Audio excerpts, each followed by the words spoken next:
It's so funny because I was singing on movies like Wonder Woman and Batman v Superman, and I could barely afford my rent. I was barely getting by and eating like salami on toast. Hi, I'm Mobiius, and this is Oscillator One.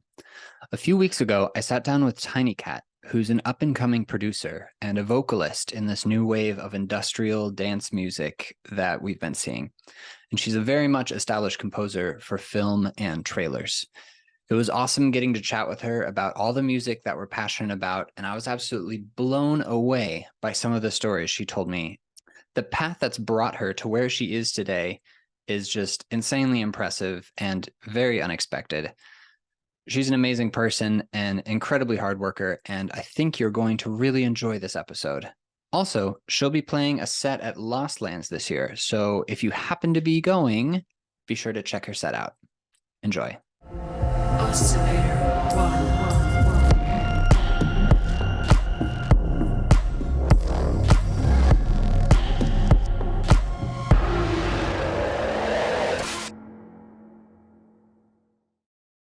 So, before we started recording, you were talking about people being a little bit like in a slump about the music that's coming out and like the scene.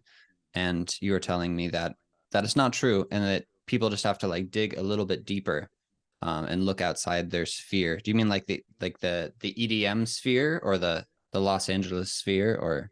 I think EDM in the US as a whole, like I'm not trying to, shit on anybody. Like you like what you like, and everybody has the genre that they want to make, and I'm never going to be like crapping on another producer. But that being said, there is a lot of the same house music being circulated in the US right now, and it's kind of just like the same track over and over again with a different vocal sample or it's getting tired. Same with rhythm and dubstep. It's the same structure being repeated over and over because it works and there's an audience for it, obviously. Yeah. But I feel like with mid-tempo kind of taking a little bit of a dive after COVID, which it happens, trends come and go. There's like a gap for that heavier industrial style of music that we have with like a Gesaffelstein, Mhm. or even with 1788L, 1788L. I I don't know. don't know.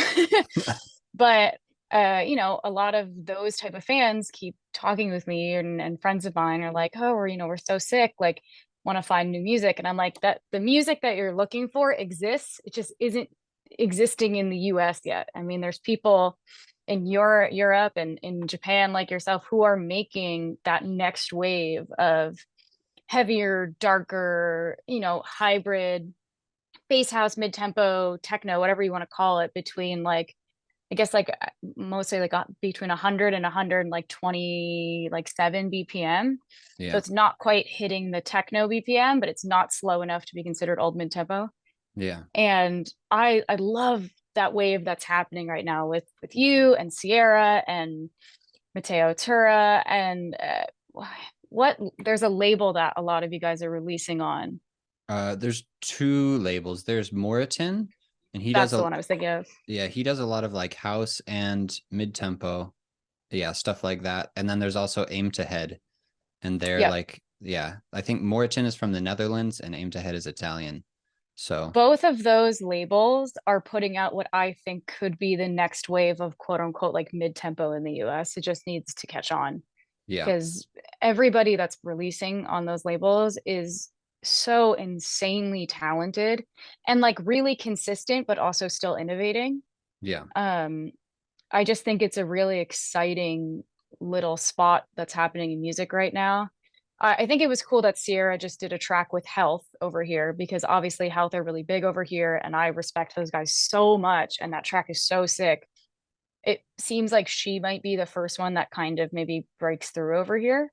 But I just like, I want it to happen. I'm going to keep playing it out in my sets. I'm going to keep making that music, and my music is starting to veer more toward that because it's what I listen to and what I enjoy making.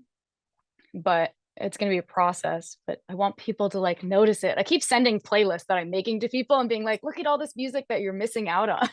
yeah. It's kind of unfortunate. I've also seen, I think it's a little bit more popular in Australia too, judging just by like listener statistics. It's like European countries, and then Canada, US, and Australia right behind it. I don't know. We'll see. I think Sierra just went on a big tour over in the States, didn't she? I think she is because I tried to hit her up to open for her. She's playing an LA date at some point. I don't know where it was at a club I haven't heard of, but that yeah, I really think she'll probably be the first one that gets it going over here. I mean, we have obviously Lucille Croft, who's a good friend of mine and incredibly talented. Mm-hmm. And she's kind of bordering that as well. Yeah. Um, maybe a little more on like the bass housey and techno side, but still, playing so much industrial music. And then you have like Away and the new project like Obey Antagonizer that's also sitting in like this like dark trappy mid-tempo industrial space. And then trying to think who else. He just produced Elohim's new record that's coming out, and she's released a couple singles, and it also kind of sits in that space. It's really cool. So like there's a little bit of it happening. Is that the new with that song Breathe? That just came out Yeah. recently. Like, is that on that record? Yeah. Okay. Yeah, that was sick. Okay. Yeah, that track is great. And then oddly enough, it's so funny to me. I love Poppy, and Poppy is releasing like mid-tempo. I saw that. Essentially, like Church Outfit and whatever the new track was, everyone's like, "What is this genre?" I'm like, in the pop one, I'm like, "It's literally mid-tempo, guys. Like we've been doing this." Yeah. Yeah, It's mid-tempo with great like a little bit though. of that pop flavor. It's really cool. I've really been enjoying like her like little like new metal foray and like all the other genres of rock she's kind of been stumbling to. And then there was that EP that she put out that was almost like shoegazy and a bit softer. And I was like, it's all Yeah, right. And then she puts out this, and I was like, let's go. Return to form. whoever she's working with is so on the money, and she keeps releasing on it's a metal label and the name is escaping me right now. Yeah, it starts with an um S.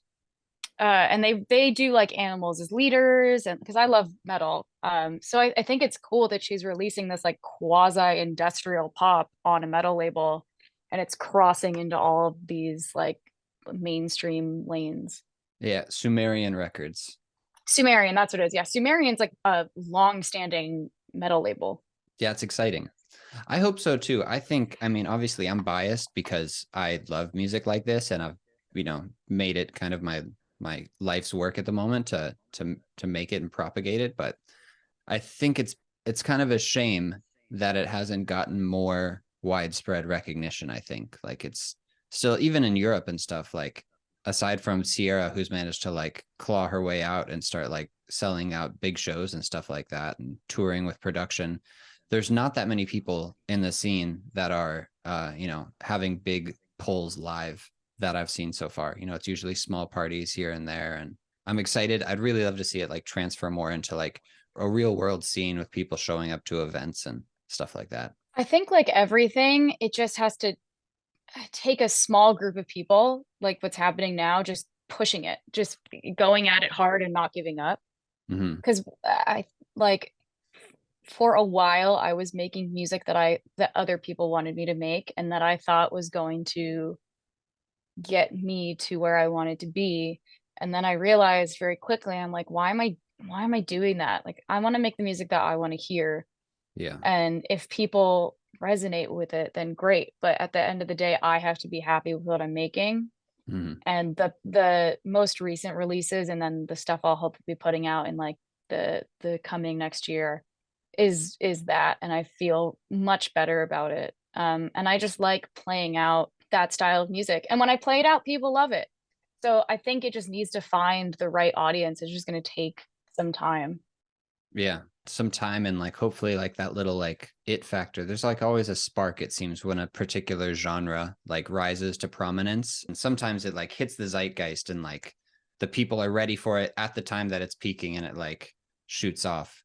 We just need like one song to pop off. Like, we just need like one. I discovered your music because not this past EDC, but EDC the year before, so I guess 2022. Yeah. It was my first ever festival set, and I only got booked 3 weeks before EDC because I was replacing somebody on an art car. Okay. And so I like went into like full like I need to find really cool new artists. and I found Choke, and it just felt like such a like a modern version of like what I love about Nine Inch Nails, but in like a dance arena. And that, like, I honestly credit your track for throwing me into this rabbit hole. Thank you. I'm flattered. Although it's funny you say that because one, that's been back in like 2017 or 2018 when I started the project. I was like, I want to make Nine Inch Nails, but for a club. And then also that song, the bass riff on that song is pretty much lifted from a Nine Inch Nails track and repurposed. But Well, I mean, Nine nobody Inch has to Nails know is that. stolen from plenty of people's. Yeah, no, I don't feel any guilt about it, you know. Yeah. So let's circle way back. You were mentioning like making music that you didn't want to make. Is that when you started TinyKVT, or is that previous to this? A little bit of both. Like I kind of started working in electronic music right before the pandemic. I got contacted by a producer who doesn't exist anymore, who found my vocals and scoring and was like, "Would you ever do top line on EDM?" And I've been a long time raver. I mean, I've been raving for 10 plus years. Mm-hmm. Actually, more than that. I remember seeing Dead Mouse's first Cube tour in like 2009, which really ages the hell out of me. But yeah, no, I that's like my first entryway into EDM was like when Skrillex was coming up and it was Dead Mouse. I used to go to raves in Brooklyn when like Brooklyn was still like seedy, which is definitely not anymore. But like I like that's what I was in. And then Nero, that kind of stuff. And so I'd been listening to EDM for a while, like as a casual listener and going to small raves, but it was never something I would have like pictured myself being a part of, because the music that I was involved in is just so vastly different. But like fast forward a bunch of years, so this producer hits me up to do vocals, and I did like a teeny tiny top line on this track, which kind of led me to being like, oh, like maybe I should try and do more of this. And so what I started doing was just I cold emailed like every big manager that I could find an email for online. This was in like 2017, 2018. I think it was 2018. Okay.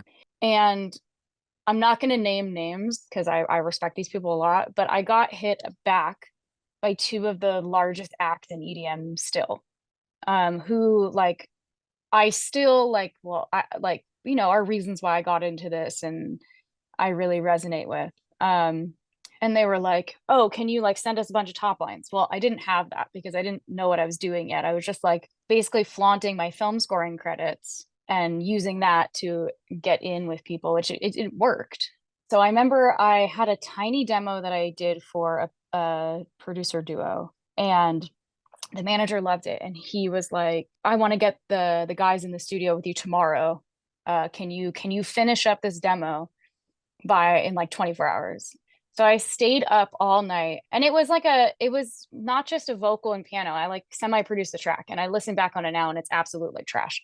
But it was like the first thing I ever did. And then, you know, the first session I ever had was with one of the biggest acts. And the session was great. And as what happens in popular EDM, which I was not aware of at the time, is that these producers, you know, they get sent a million top lines, and they take those top lines and they, which are usually just vocal and piano demos, and they produce them out.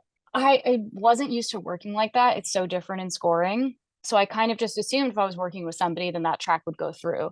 And so what I kept doing was writing like vocals and tracks in the style of artists that I was trying to target, which is still something that people do. I just realized very quickly that I hated it because for over a decade I've been working in scoring for film and TV, and I absolutely love it. I wouldn't trade it for the world. But oftentimes in that industry, we're a service. So we're helping tell somebody else's story. And sometimes that means you get to combine it into a mutual creative vision. But other times you're just following a brief and doing what the job requires. So I was so used to not making music that was for myself. And I found myself falling back into that again. Yeah. And I realized that I just didn't want to be in that position. So I pulled myself back, and it was actually there was a collaboration with a particular artist who goes by Lick, who's one of my best, I would consider him my best friend. In 2018, he and I started working on two tracks that later went on to his record. And while, I'm not a super fan of what I did on those tracks because I was so new to vocal producing and I didn't know what I was doing, that relationship, he introduced me to so many of his contacts and kind of like took me under his wing. And he was the one that really pushed me. He was like, why are you, I know you're frustrated singing on things you hate and all this stuff and just doing what you think you need to do to get through in the industry. He's like, you've been making music for like 10 plus, like you can figure out how to like do this on your own. You don't need to wait for other producers to make tracks for you. Yeah. And this like light went off. And I was just like, damn, he's so right. So I just stopped writing for other people and I put my head down in the studio and I wrote my first TINYKVT demo and I hit up Swarm, who at the time was a much smaller artist. This was like 2018, 2019. He's since like blown up by comparison. And I love Brandon. He's one of the greatest people ever. But I sent him this like halfway sketched out, like the first TINYKVT track ever. And I was like, hey, I love your music. Would you be up for doing a collab with me? Meanwhile, I had not done anything with anyone as TINYKVT. And he was like, I love this. Let's do it. And we did the collab. We put it out in February of 2020. And then the United States shut down in March 2020. Yeah, that's some crazy timing there. I was like, cool. And the track did exceptionally well for like two small artists, especially a completely unknown artist, which was me. And so I was so like, oh my God, my first track is like hitting a million. Like I was like, this is amazing. And then everything shut down. There were no shows, no anything. Oh, And I was like, what in the hell do I do? So obviously the film world halted, everything halted. And I just started learning how to take the production knowledge I knew of scoring and learn how to apply it to electronic producing. And I've done synth scoring for a long time. I have a lot of analog gear. I'm a big modular person. mhm. So like it's not like electronic production was foreign to me, but the how to translate it into like dance music was foreign. And then, it's this period of time of like figuring out what your sound is and figuring out what you want to do. I often was listening to too many different people telling me what I should do as opposed to just doing what I wanted to do. Mhm. So definitely some of the earlier things I've put out, I don't love, and it's not a diss on anyone I worked with. It's just that, I was like doing what I thought, again, similar to the vocals, like what I thought people wanted to hear, not what I wanted to hear. And thankfully over the past year or a little over like past year-ish, I've been putting out the music that I like and that I want to listen to and finding the sound that makes me happy and hoping that like others resonate with it. And I feel so much better now that I've just like stopped giving a shit about what other people tell me I need to do and just like doing what I want to do and makes me happy. Nice. Apart from like the personal peace and satisfaction that you get from just making the music that like resonates with you, have you noticed that people connect with it anymore versus your old things? Or are you still like climbing back to try to surpass the early work, the people pleasing work? Minus, I love the track I did with Brandon, and that before I let people get in my head, that track sounds like what I'm making now because it was the purest version of. I came back to that, Yeah. and I've noticed that while it's taking a while to gain traction in terms of streaming, when Hmm. I play it out, people like love it, and it's stuff that they've never heard before. And to me, that's like the true test. It's like, okay, people really vibe with this. And once they find me, they're super into it, but it's just going to take some time to reach those people. Yeah. And I'm okay with that. I've given in to the fact that like it might be a slower burn than if I was producing house music or something because it's a new we're all making this like new thing. And I find that to be exciting. I don't want to keep rehashing old stuff. I want to make something cool and new and that feels unique to me and pray that it keeps resonating with people. And if it doesn't, then it doesn't. But like I'm in it for the long haul and I'm gonna like keep pushing it down people's throats. Hell yeah. I love that. The the spirit of falling in love with the journey and not being too excited to push through to the finish line. Totally. If you're doing innovation, like any kind of innovation just sort of takes time, like 100 gecs didn't come up with that sound overnight. I remember, sorry to interrupt you, Go ahead. uh, Coachella like 11, 2012. I Mhm. just moved to LA and I went to Coachella. Somebody like gave me a ticket and it was like whatever the earliest set time that Coachella does, like noon or something. Mhm. I went and saw someone I'd never heard of, which was Childish Gambino. Obviously, Donald Glover was kind of like known as an actor, but like nobody knew who Childish Gambino was in 2011. And I slowly watched the set go from being completely empty to people hearing what he was doing and flooding the stage. And it became the biggest crowd I've ever seen for an opening slot at Coachella. And I still think about that, especially like the huge innovator that he is now. Mhm. I'm like, sometimes it just takes time. Like everybody starts somewhere, and it's cool when somebody makes something and they immediately pop off. But I do think some of those artists maybe won't stand the test of time because they're attached to a trend. If they do, then great. That's awesome. And we should celebrate that. But I don't want to chase trends. I don't want to make one genre of music and then switch to another just because I'm trying to find success. I don't think that's sustainable. No, it kind of dilutes your like artistic spirit brand.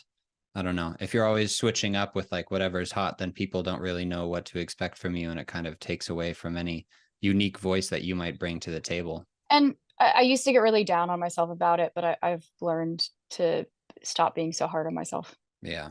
And I mean it's kind of nice now at this point in time, even within our like little family of genres, that there's people who like have paved the way a little bit and you can like see like, oh, okay, like this is possible.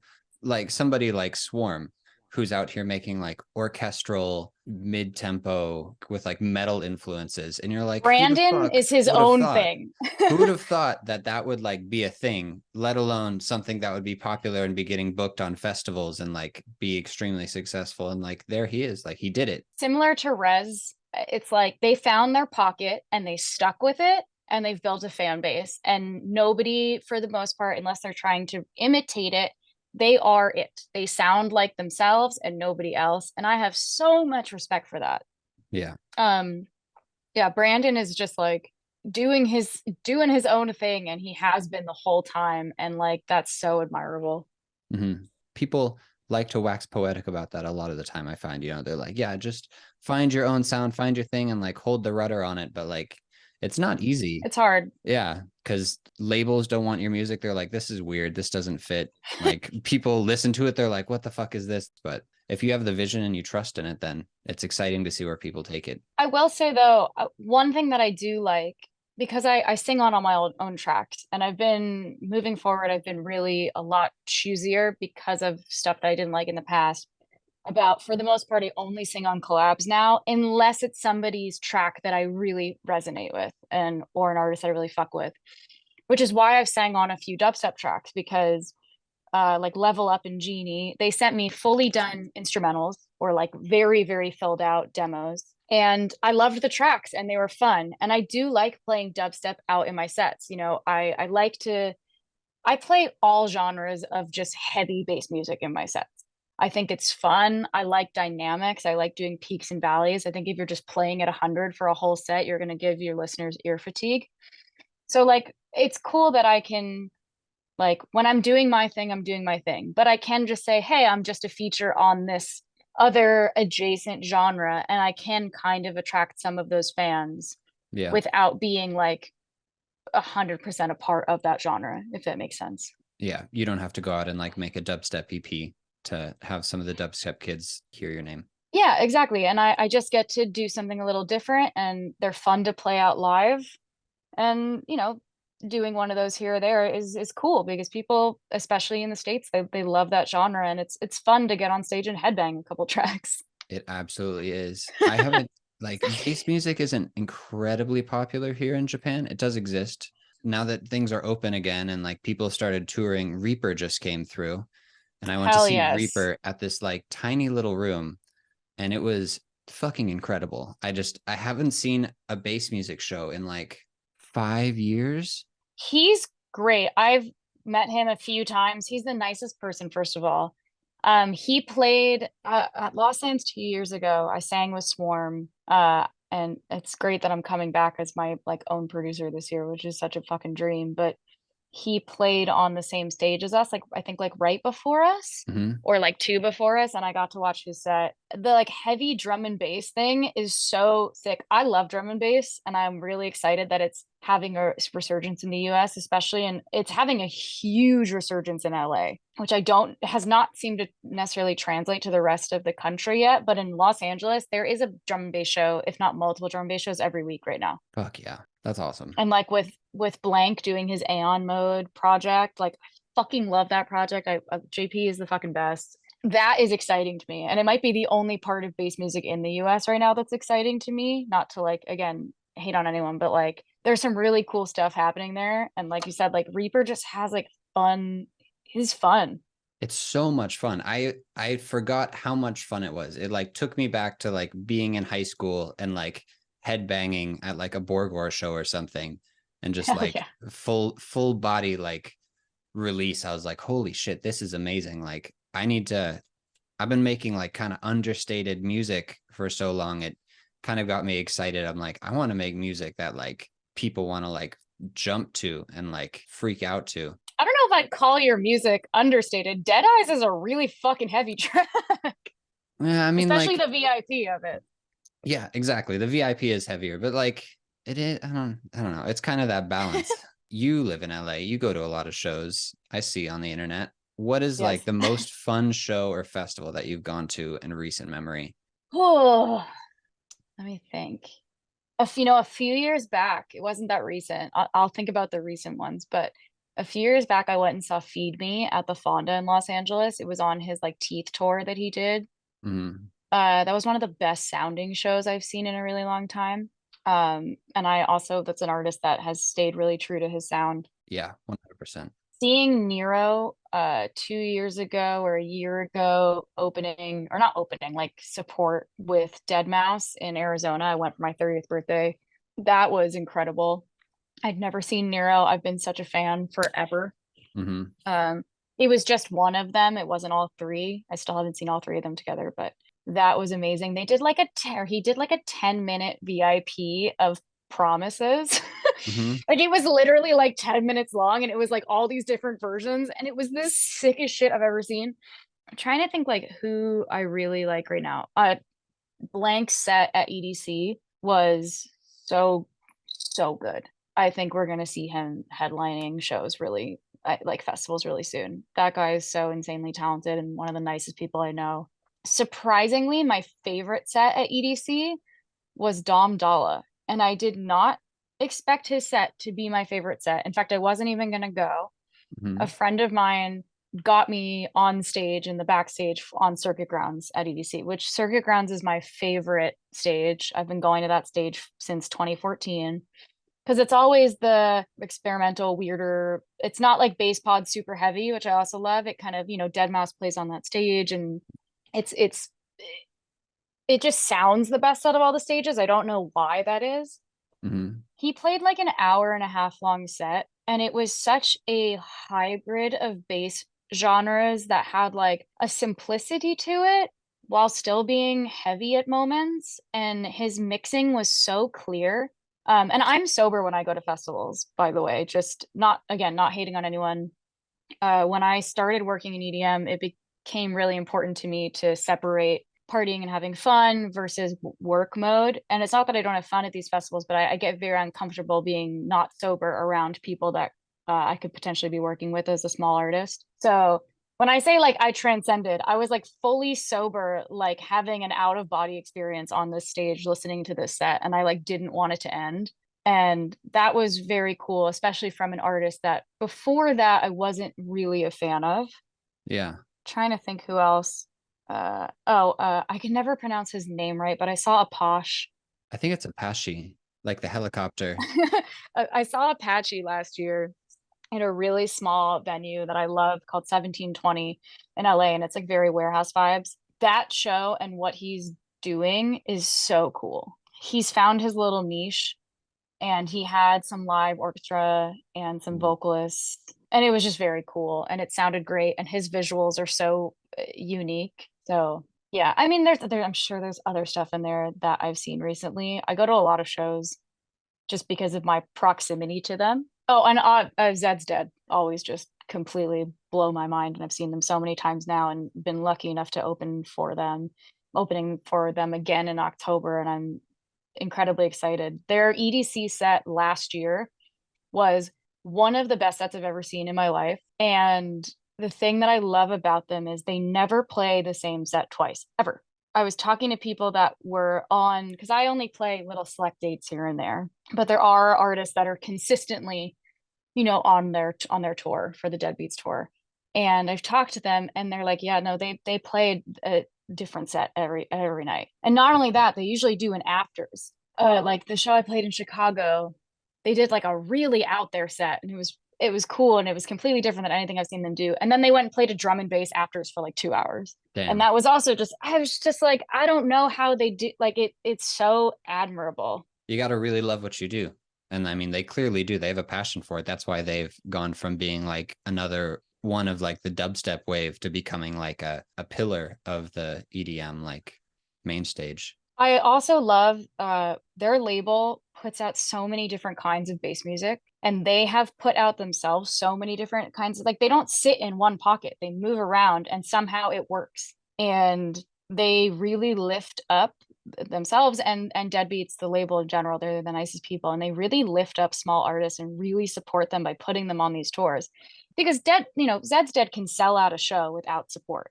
Yeah. They have a huge fan base, but they are consistently doing these Deadbeats shows with relatively small artists like myself. And I wish more labels did that. And they really support female artists, which, is also not as prevalent in bass music. Yeah, that's definitely true. Dang, that sounds awesome. I'm jealous.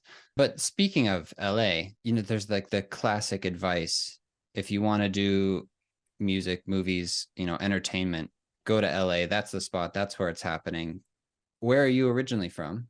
I grew up between New York and Connecticut, but I had a really weird upbringing. So, like, I was born in Connecticut and I lived there till the age of 13. And then I went on tour with Cirque du Soleil as a vocalist, which is like a weird thing that a lot of people in EDM have no idea that I did. And so I was on the road as a teenager internationally for 2 years. That's fucking crazy. Yeah, it was crazy. I literally toured with a circus for 2 years. And then I came back and went to an arts high school in New York City at like 16, 17. And then I graduated 6 months early because I had been privately tutored on the road. So I had all these extra credits and an accelerated basically curriculum. And then I moved to LA temporarily before going to college. I was like sleeping on somebody's couch for like 3 or 4 months just to get a sense of it. And then I went to Berklee College of Music. I studied film scoring there for like 3 years, and then I dropped out because I had done an internship in between years.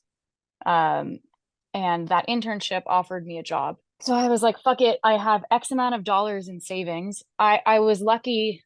I mean, not lucky. I worked since the age of 9 years old. I sang in the Metropolitan Opera Children's Choir of Manhattan from the age of 9 to 13. So I was making money that way. And then I went on tour with Cirque du Soleil. So I was making an adult salary. So I saved up a lot of money. And between that and the money that my parents had saved for me, I had somewhat of a savings that had been reserved for my senior year of college. And I had a scholarship as well, a very small scholarship. It was like either I can stay in school one more year, get my degree, and have $0 to go to LA with, or I can take this small amount of money that I have, move out, and hope to God that I start making enough money by the time that this runs out. And when I say it wasn't like I had unlimited funds. Like, I was covering my rent, and then I would go to Hollywood parties to get free food because that was a way that you could do that. And I was working. Oh, yeah. The best part of the story that I should have led with is, so the job that I got offered, I moved to LA. Within like 2 weeks of working at this production house, they killed the budget for the department that I was in. and effectively killing my job. And they go, you can work in the mailroom until you find another job. So I was delivering packages to studios. This was before everything went digital. This was again, this is like aging me, but 11 years ago, 12 years ago, you would still take reels of like Marvel movies, had to be physically like delivered for security purposes. So I would physically deliver reels of film back and forth to like Sony and like the production house I was working with. And they were in like an iron like safe box. And you weren't allowed to like stop for gas or like pull over your car because it could get stolen. Like that's what I was doing for like 6 months because it took me a while to find a legitimate job. And I was making $11 an hour, which was just over minimum wage at the time. And then I got really a chance opportunity to apply to be an intern at Hans Zimmer Studio. So I applied there. This is back in the time of free internships. So doing it for college credit, but I wasn't in college anymore. And so they have like an 8-week internship program. And I remember I was working at my mailroom driving job and doing the internship at the same time. So I would work from 8 a.m. at Hans's studio till like 2 o'clock in the afternoon or 1 o'clock in the afternoon. Then I would drive from Santa Monica to Burbank, which is about anywhere from a 40-minute to an hour drive. And then I would work my shift at Hans's from, it was supposed to be 2 to 10, but I always stayed late because I wanted to be the person that was always around so that they would remember me. So I was sometimes there till 11, 12, 1 just as an intern. And so I was like sleeping like 3 hours a night and just doing this for 8 weeks. And I remember I called my parents, and this is a very privileged thing, and I understand this. Not that I grew up wealthy, I did not, but Mhm. upper middle class. I called my parents and I said, "Hey, I'm like week 2 or week 3 into this internship. I'm dying. Like I am exhausted. Can you please take a chance on me and let me go do this internship full time that's free? Like I'm not getting paid in the hopes of me getting a job. And, it could backfire and I'll have to move back home. Like in basically like 4 weeks time, we'll know if like I'm still living in LA." They supported it and I quit my job and I went to intern at the studio and then I got hired as basically a studio runner and a general assistant making $8 an hour, but it was still a job. And then in order to make ends meet, I took a job at a yoga studio as a receptionist. So again, I started the process. I would open the yoga studio at 5 in the morning. I would work from 5 to 11, and then I would have an hour to eat lunch and get to the studio and then work again until, noon to whatever hour assisting went to. And I did that for like a year, maybe a year and a half, and it was really fucking brutal. I was at remote control of that studio for like 3 years, working various jobs and assisting various people. And I wouldn't trade it for the world, but it was really, really difficult. And eventually I had to like go and get a better paying job in order to like survive. So I went into music supervision at a trailer company and I wasn't sure I was going to keep like scoring. I was like having a really hard time getting any sort of jobs or footing. I was singing on scores. That was the one thing that I was doing. Mhm. It's so funny because I was singing on movies like Wonder Woman and Batman v Superman, and I could barely afford my rent. And I don't like people don't realize that. I was barely getting by and eating like salami on toast. And like I remember my now husband, when we first started dating, I was staying so much at his place and my rent was so expensive. He was like, "Why don't you just put your place on Airbnb and then split rent at mine until your lease is up and like just do it to make some extra money." My apartment being ended up being so popular that I was making more than my rent. So I just kept doing that until the lease was done because it was a way for me to like survive. And then I finally started getting scoring jobs and I went freelance, which was also a terrifying jump. I went freelance right after we got married and it ended up working out. And I got into trailer scoring, which pays a lot of money. And that was kind of how I started building things. And I again got very lucky and finally started finding financial security. So how many years from crash landing in LA to the point where you were like, okay, I'm not starving anymore. I have financial security. Maybe like 6 years. Yeah. Okay. And but then the pandemic happened and I had a really, really good savings. So for a minute, I was okay, but we had a condo and I had a studio that I was renting. And all of a sudden, I had zero income. So I was relying on savings and it got really hairy toward the end because, that was a really long time. And the financial help that we were getting in the US didn't really apply to freelancers unless you took out a loan, which I didn't. So I was getting like nothing and just trying to survive off of my savings and then what my husband had as well, just to like get by. And then that was really scary for about a year. And then it finally picked up again. Okay. When you decided to go freelance, did you have like a client base? Is that why you decided to make the jump? Yeah, I was becoming too busy freelancing on top of my full-time job. I was missing a lot of work and they were really I was working in music at like a quasi corporate music job. They were very understanding of it, but eventually it just got to be too much. And I had a client who's still a client of mine today who I love deeply, this company called The Hit House that I do trailer custom scoring for. This woman, Sally, who it's her company that she runs with her husband. She had approached me and said, if you ever want to go freelance, I would love to have you on our team.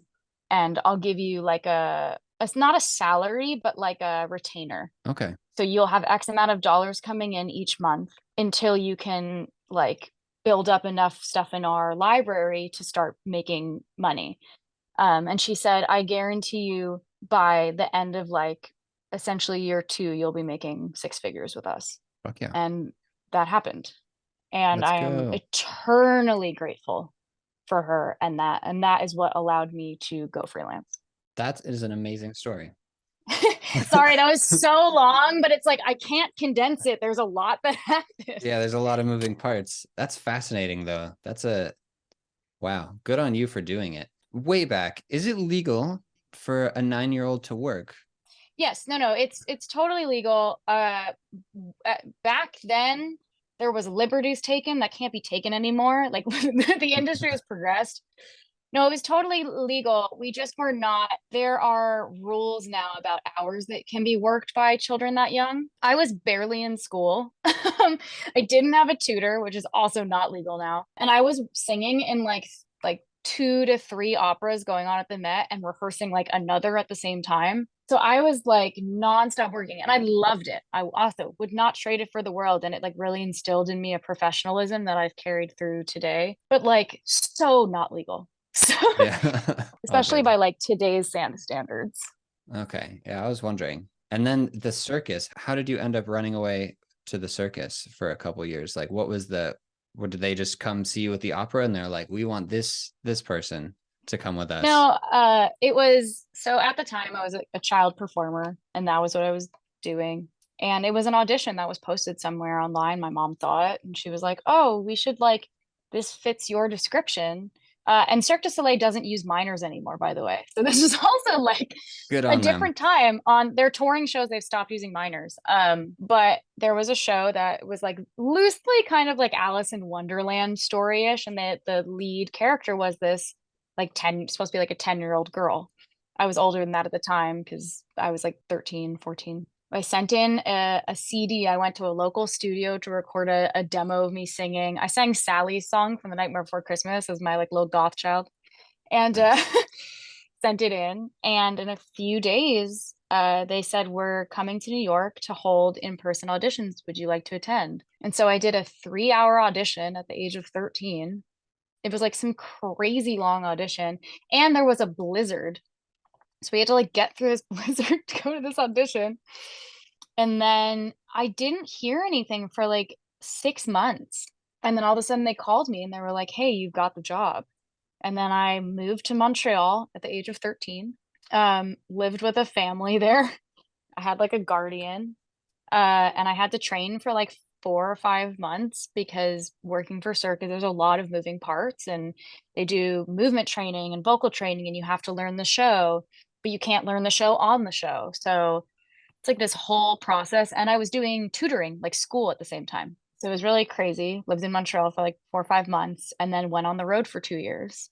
And yeah, I got to tour. I was in Dubai for 2 months, Seoul, Korea for 3.5 months, all over the US, parts of Canada, Shanghai, China. Like I've got to see a lot of the world at a really young age, which was pretty amazing. And then the cast are from, 30 plus countries, which was also amazing. I've heard like horror stories from friends that were gymnasts or have worked in circus or decided not to work in circus, that some of like the leadership styles, I don't know, at least for the physical performers can be like quite grueling and tough. Did you have any of that experience or was it different for you? I mean, I can't speak to like smaller circuses, but Cirque is very much corporate circus, and Mm. it's more so now. When I was there, Guy Laliberté was still the owner.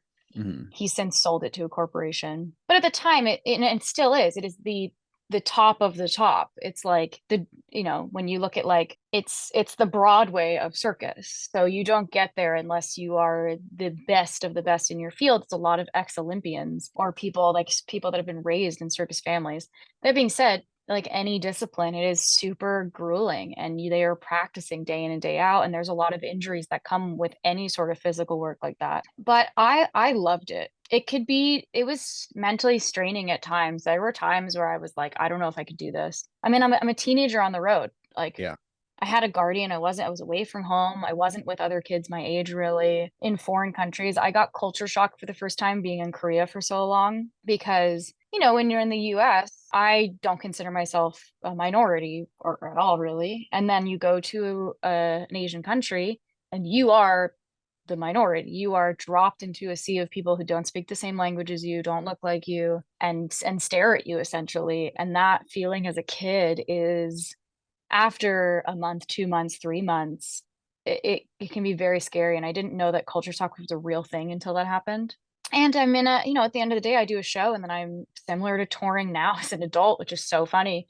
You're in a hotel by yourself for so much of it. Like tour is not this glamorous thing that I think the general public think it is. Like, sometimes it's fun and you're in cities with your friends and there's some partying, but like for the most part, it's like if I'm playing in a city where I don't know anybody, the show ends and I am like back in my hotel, like, okay, like gonna go to bed now. Or like if I fly in the morning of, it's like I'm sitting in my hotel room with Thai food on the bed, working on my set for 4 hours before the show. It was similar back then. It was like, you're at the end of the day, you're alone and it can be really isolating. And as a kid, I can't even imagine. rough sometimes. But again, an incredible experience that most people don't get to have. But like, yeah, it was a lot.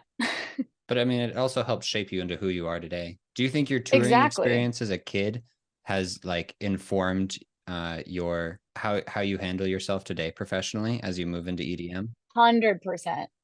I think it's one of the reasons why I do shows 100% sober Hmm. and why I'm sober in general in work environments. That was just, when I was on tour as a kid, if I did anything or stepped out of line or had a substance, I would have gotten fired. And I guess that's just stuck with me. And I always want to be giving 100%. Yeah. I'm a perfectionist and I'm so new to this. And I have such a respect for those who came before me that I want to respect what others have built and like not fuck up. And I want to always, I played a show recently where the room was basically empty. There was like 20 people there. And, I've also played rooms where there was like 5,000 people there. And I still had an amazing time at the show that had 20 people because I treat those shows the same as the big shows. Those people paid money the same as anybody else. And if you don't treat it the same, that takes away from their experience. And the 20 people that were there went so fucking hard. They were having the best time. And so I was having the best time. It's still like one of my favorite shows that I've played.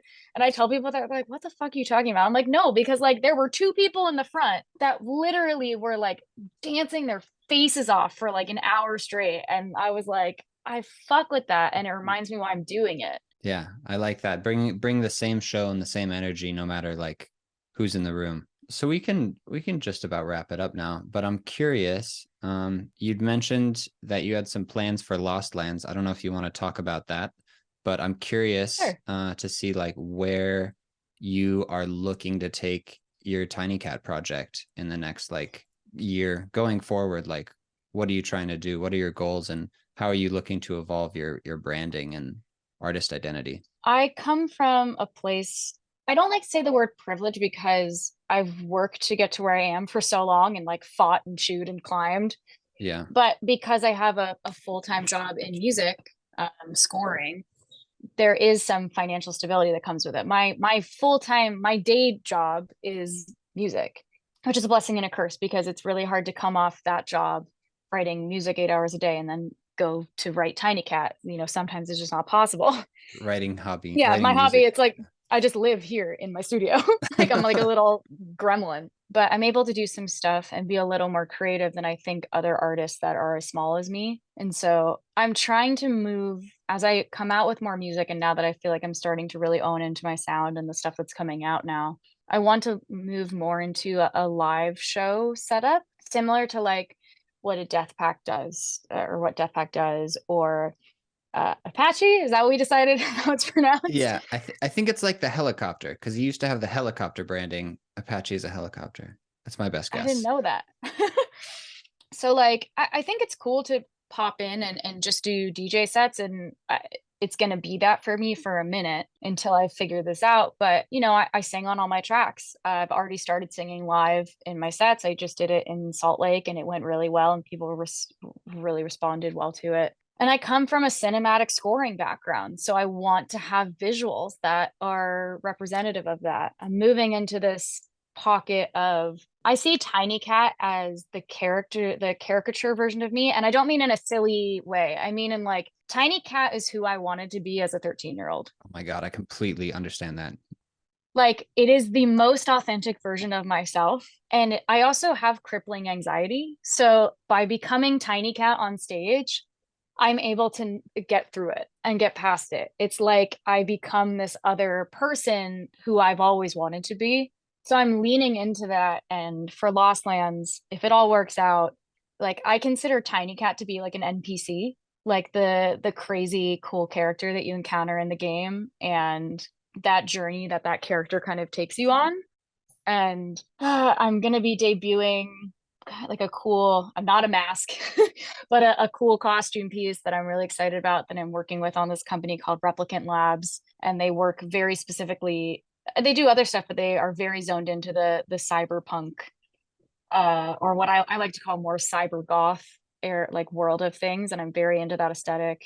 And really just owning into like who is this TinyKVT character and how can that character connect with people the way it's connected with 13-year-old me. And so trying to start working with time coded visuals and set pieces and singing live and making it more of, instead of just playing bangers, which I love doing, it's great and people love that, and I'm going to have to still keep doing that until people become more familiar with the project.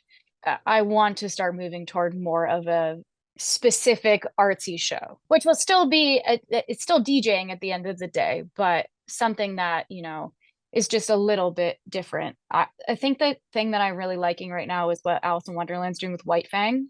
I haven't seen it. It's very cool. She has like a full screen that wraps around where she's playing, and visuals that run. It's just different. And I like people that are doing something that's different. I like what Death Pact is doing when he's doing his like live shows. Yeah, I guess that's I hope people come and see my set. I can't say when it is, or it hasn't been announced yet, but if you show up to my set at Lost Lands, I know that you're going to have a fucking good time. And I'm going to make it my mission that people leave there being like, wow, that was fucking great. And I'm so glad I showed up. Hell yeah. That's awesome. I have a big question to ask you though. So you mentioned that you were DJing sober, or when anything professional you're doing sober. And then you mentioned that you have a lot of anxiety. And as somebody who also has anxiety and sometimes struggles with staying sober when I probably should be, just because of the social anxiety and pressure, how do you do that?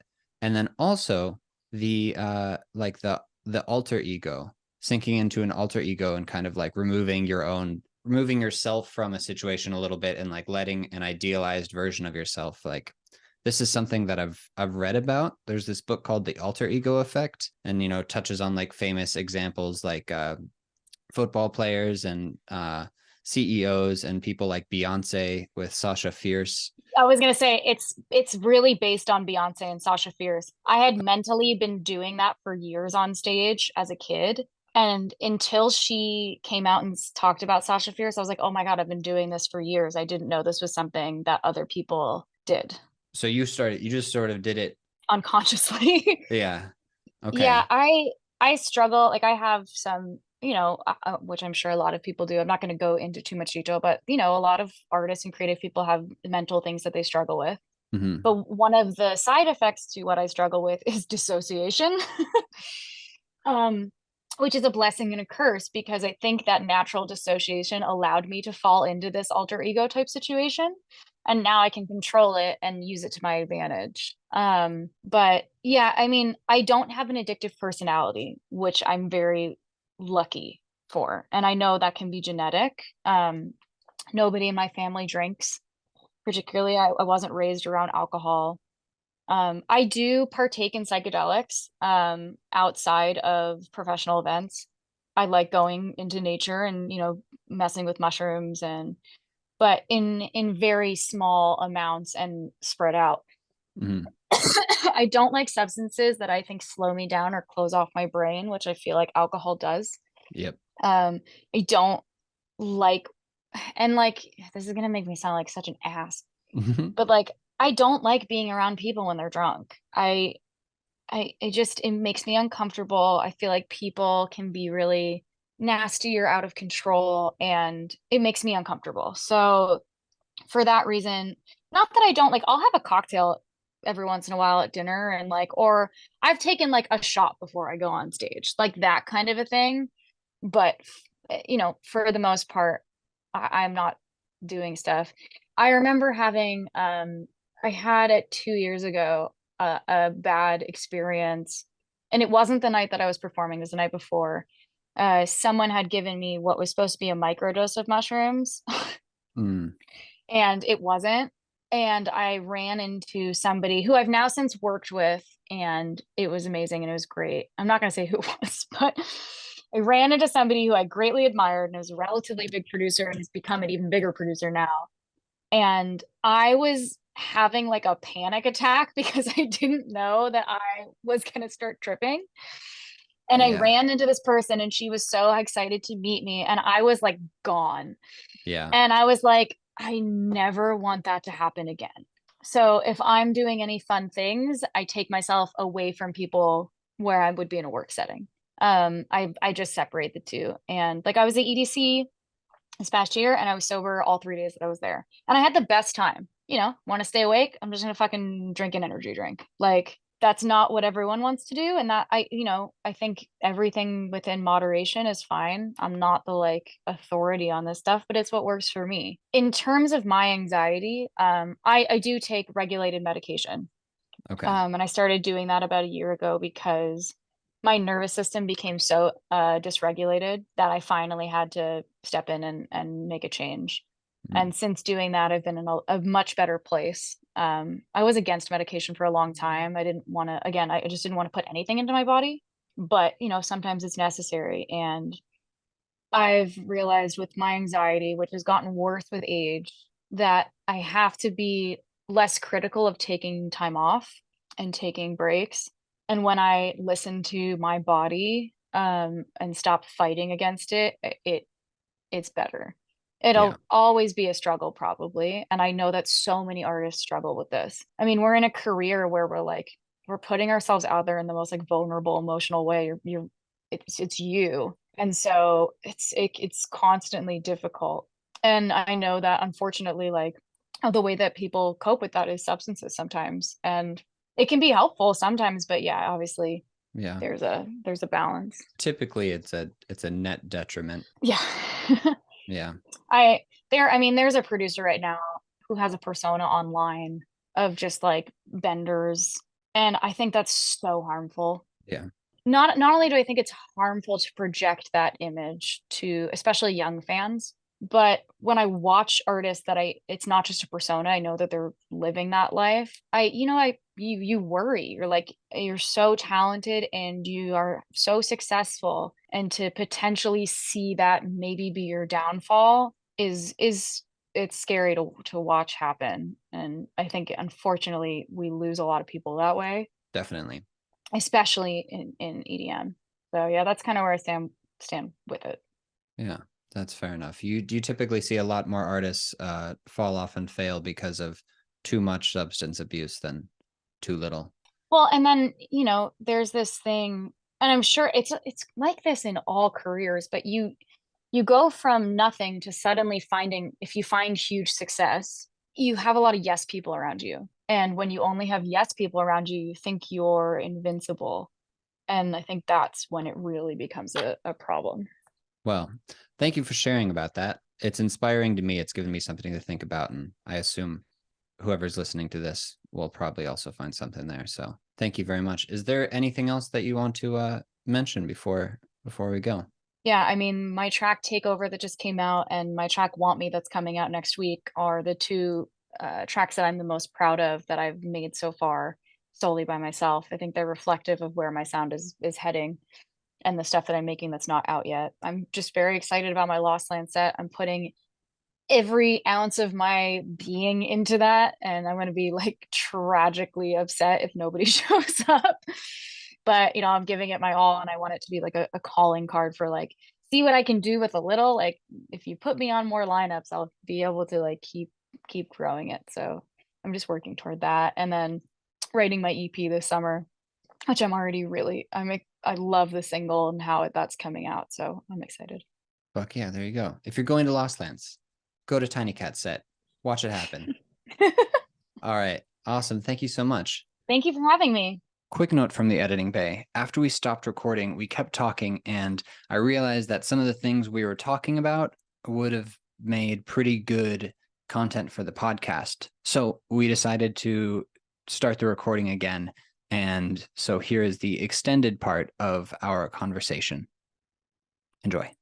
All right. So the project TinyKVT is like fairly young, but you've been doing clearly a really good job of getting bookings, and you've been playing out it shows not just in LA but like around the US and festivals. How did you get to that point? Is it from industry connections that you had previously through your professional work, or would you credit it all to aggressive networking? Like, how did you do it? What's the secret? So even though I've worked in electronic music, or not electronic music, sorry, even though I've worked in scoring and music for over a decade, I had zero electronic connections when I started TinyKVT.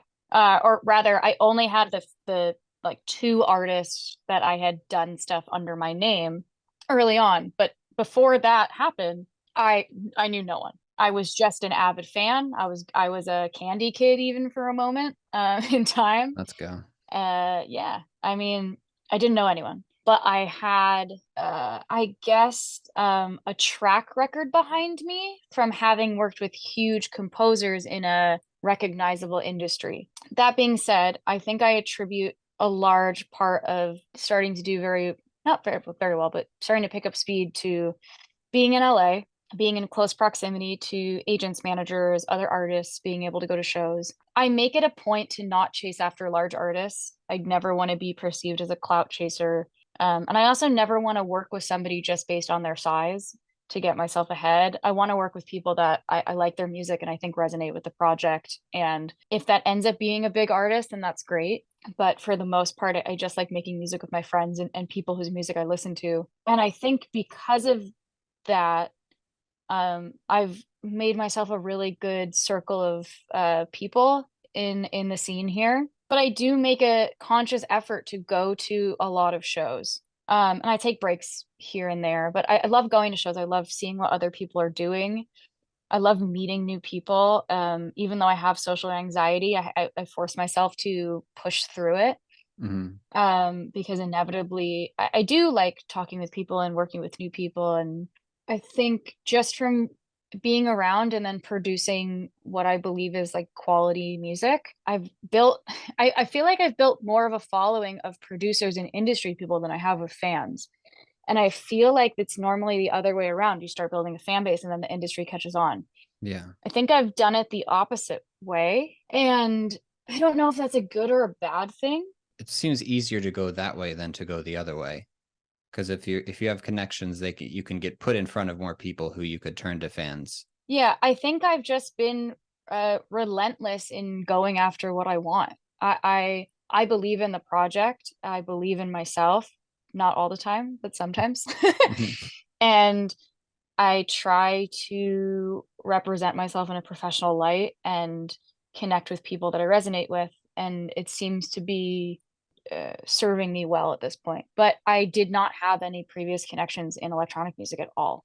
The only artist that I actually knew in electronic music was Kill the Noise, strictly from another friend. But I've never worked with Jake. We've never done anything together, and he's never introduced me to anyone.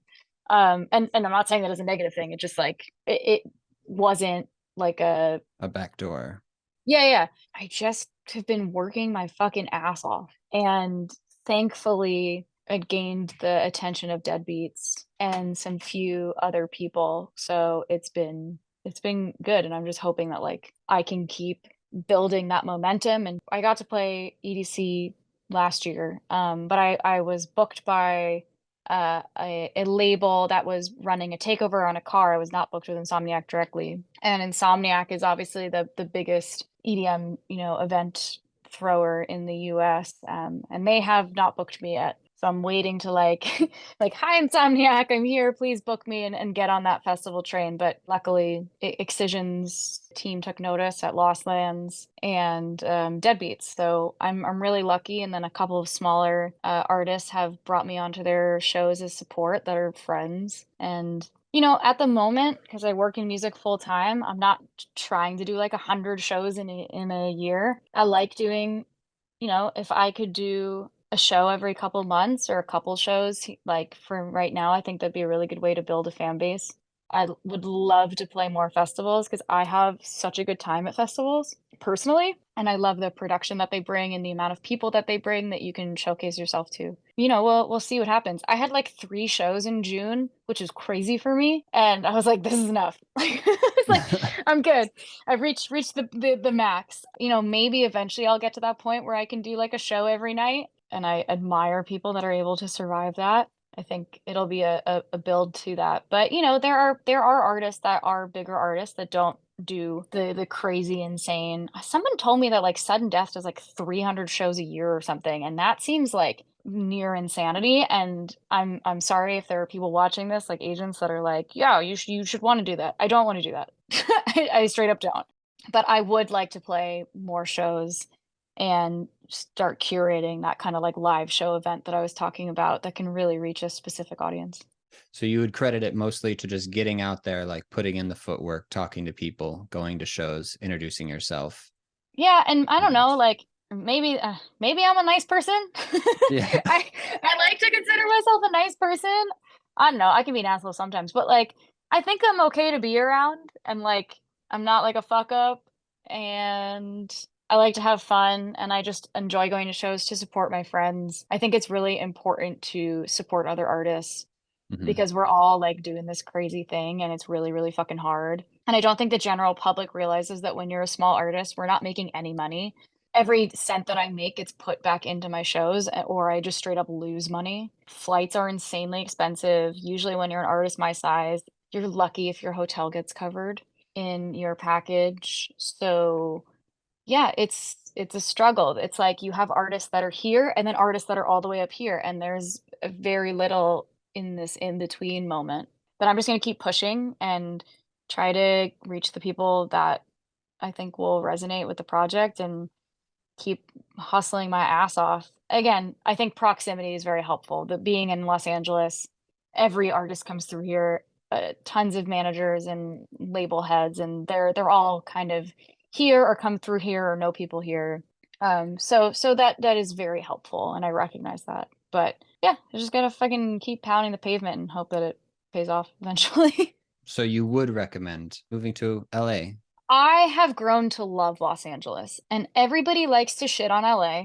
Mm, And I get it because the first 2 years of living here, I hated it. I hated it. mm, I was in a bad crowd of people. I was in the party scene because I didn't know anyone. I moved out here with like knowing hardly anybody. I dropped out of college before the rest of the people that I went to college moved out here. So I knew like two people. And the people that I knew were actors because I was a kid performer. So I was like partying with like Disney and Nickelodeon kids. hell It's yeah. like that was who I knew. Like I'd go to parties with like where Miley Cyrus was. And by the way, I love Miley Cyrus now, but like this was like, like 10, 12 years ago. Yeah. And so I just got like sucked into like this revolving club scene and it was awful and it was so superficial and I just hated LA. Then once I got more footing in my career and found my people and really closed off my circle, I learned to really love it. And LA can be, I tell people it's the worst place to visit and like the best place to live because you can really make it whatever you want to be. But for small struggling artists, it's a very expensive city. So there's a lot of people here and it will definitely do you favors by just being in close proximity to things. But, there's pros and cons with everything. Interesting. Last question, and then we can actually wrap it up. Do you think well, you're talking about doing 300 shows, or touring extensively, which is what I guess what a lot of artists do when they're kind of in the come up phase, they start to gain momentum and try to put themselves in front of as many people as possible. Do you think you would leave behind or at least step back from your current professional work doing scoring and composition to pursue TinyKVT if it started to pop off? That is the number one question that people ask me. And my answer is always, I will never stop scoring. They are equal passions of mine at this point. Even though TinyKVT started as a hobby, it quickly became not a hobby. And I'm so grateful for that. The reality is that financially right now, scoring is how I support the other project. But even if that wasn't the case, if one is busier than the other, of course you're going to lean into the one that's busier. But will I ever stop scoring? It's unless I become Marshmallow, Yeah. I don't foresee it happening. Like, if that ever happened, then like fuck yeah, because I love both things. But like, I think there is a world where they both serve each other. Mm, I'm gonna point to like Riot Games as like a big bridge for like those two genres. Like Riot has tapped into this thing where they're bringing in so many producers to do songs and collaborate on scores with their composers, and I think it's absolutely brilliant. The reason I got hired for Fortnite was because I had experience in making cyberpunk mid-tempo music, and they needed somebody that understood that genre that could apply it to score. So like I think they feed into each other, and I want to explore that. I want to explore the crossover more, honestly. And there are a lot of artists that don't tour as much because they're making money through sync.